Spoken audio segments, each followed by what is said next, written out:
Hi friends, welcome back to our channel. నేను మీ మాధవి మల్లేష్. ఈరోజు మన వీడియో వచ్చేసి మిగిలిపోయిన గంజితో, అంటే అన్నం వాడ్చగా మిగిలిన గంజితో అయితే ఈరోజు సాంబార్ అయితే రెడీ చేస్తున్నాను. టేస్ట్ అయితే చాలా బాగుంటుంది. గంజిలో ఎన్నో రకాల మినరల్స్, విటమిన్స్ లాస్ అవుతూ ఉంటాం కదా, అలా అవ్వకుండా ఉండాలంటే ఎప్పుడో ఒక్కసారి అయినా ఇలా చేసి తీసుకోండి. చాలా బాగుంటుంది ఫ్రెండ్స్. మరి లేట్ చేయకుండా ఈ ప్రాసెస్ ఏంటో చూసిద్దాం. ఫస్ట్ టైం ఎవరైనా మన ఛానల్ని చూస్తున్నట్లయితే సబ్స్క్రైబ్ చేసుకోండి. ఇప్పుడైతే స్టవ్ ఆన్ చేసుకొని ఒక వెడల్పాటి పాన్ పెట్టేసుకొని దీనిలోకి ఒక పావు వరకు ఆయిల్ని వేసుకుందాం. మీరు నా కర్రీస్ రెగ్యులర్గా చూస్తున్నట్లయితే నేను ఒక పావు వరకు మాత్రమే వేస్తాను ఫ్రెండ్స్. రెగ్యులర్గా తీసుకునే ఫుడ్లో ఒక పావు వరకు అయితే వేసి తీసుకుంటాను. ఎందుకంటే ఎక్కువ ఆయిల్ తిన్నా కూడా హెల్త్కి బాగోదు కదా అని చెప్పి వేసేటప్పుడు జాగ్రత్తగా చూసి అయితే వేసుకుంటాను. ఎవరికైనా ఆయిల్ ఎక్కువ తినే వాళ్ళైతే ఎక్కువ వేసుకోండి. నా కర్రీస్లో నాకు మాత్రం ఇంత ఎక్కువ ఆయిల్స్ పైకి తేలాల్సిన అవసరం అయితే ఉండదు. అందుకోసం సరిపడినంతగా ఒక పావు వరకు మాత్రం ఆయిల్ని వేస్తాను. ఆ తర్వాత ఆయిల్ వేడెక్కిన తర్వాత పోపు దినుసులు అన్నీ వేసుకోవాలి. జీలకర్ర, ఆవాలతో పాటు ఒక 10 వరకు మెంతులని కూడా యాడ్ చేసుకోండి. సాంబార్లోకి మెంతులని పోపులో వేసామంటే సాంబార్కి మంచి ఫ్లేవర్ అయితే వస్తుంది.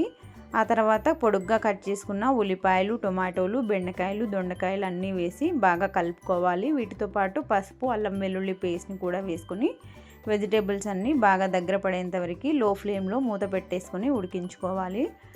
కాస్త టొమాటోలని, ఉల్లిపాయలని ముందే వేసి ఉడికించండి. ఆ తర్వాత బెండకాయలు, దొండకాయలు కూడా వేసి కాస్త మగ్గే వరకు లో ఫ్లేమ్లో మగ్గించండి. ఇంకాస్త మగ్గిన తర్వాత ఈ సాంబార్కి సరిపడా, అంటే ఈ సాంబార్కి కాస్త పులుపు కూడా యాడ్ అవుతే మనకి తినడానికి రుచికరంగా ఉంటుంది. కాబట్టి పులుపు కోసం 3-4 రేకల చింతరేకల్ని యాడ్ చేసుకోండి. ఆల్రెడీ టొమాటో వేసాం కాబట్టి చింతరేకల్ని వేసుకోవాలి. చింతరసం వేయకుండా చింతరేకల్ని కూడా వేసేసుకొని టేస్ట్కి సరిపడా రెడ్ చిల్లీ పౌడర్ని, గరం మసాలా పౌడర్ని వేసి ఒక 30-40 సెకండ్ల పాటు కలుపుతూ ఫ్రై చేసుకోవాలి. కారం పచ్చివాసన పోయేంత వరకు కలుపుకోండి. ఇలా మొత్తం కలిపేసిన తర్వాత మనం ముందే తీసి పెట్టుకున్న గంజి నీళ్ళని వేసుకొని అంతా ఒకసారి బాగా మిక్స్ చేసుకోండి. మరీ ఎక్కువ కలపాల్సిన అవసరం కూడా ఏమీ ఉండదు. కాకపోతే ఈ మసాలా మొత్తం గంజి నీళ్ళకి పట్టేంత వరకు కలుపుకోండి. మనం తీసుకునే గంజి అనేది కాస్త చిక్కగా ఉంది అంటే మనం ఎక్స్ట్రా పొడిపిండి కూడా వేయాల్సిన అవసరం ఉండదు. ఒకవేళ పలుచగా ఉంది అంటే ఏదైనా బియ్యం పిండి కానీ శనగపిండి కానీ యాడ్ చేసుకోవచ్చు. ఇక్కడ నేను తీసుకున్న ఈ పలుచటి గంజి కోసం కొద్దిగానైతే బియ్యం పిండిని యాడ్ చేసుకున్నాను. ఆ తర్వాత కొత్తిమీర, పుదీనా, కరివేపాకు వేసి మరొకసారి కలుపుకొని మూత పెట్టేసి హై ఫ్లేమ్లో ఒక మరుగు వచ్చేంత వరకు హై ఫ్లేమ్లో మరిగించుకోవాలి.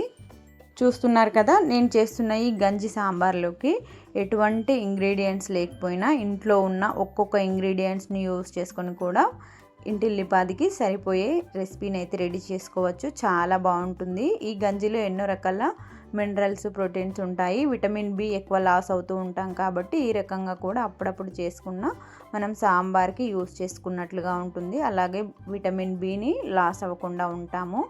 చూసారు కదా, ఒక మరుగు వచ్చేంతవరకు హై ఫ్లేమ్లో మరిగించుకోవాలి.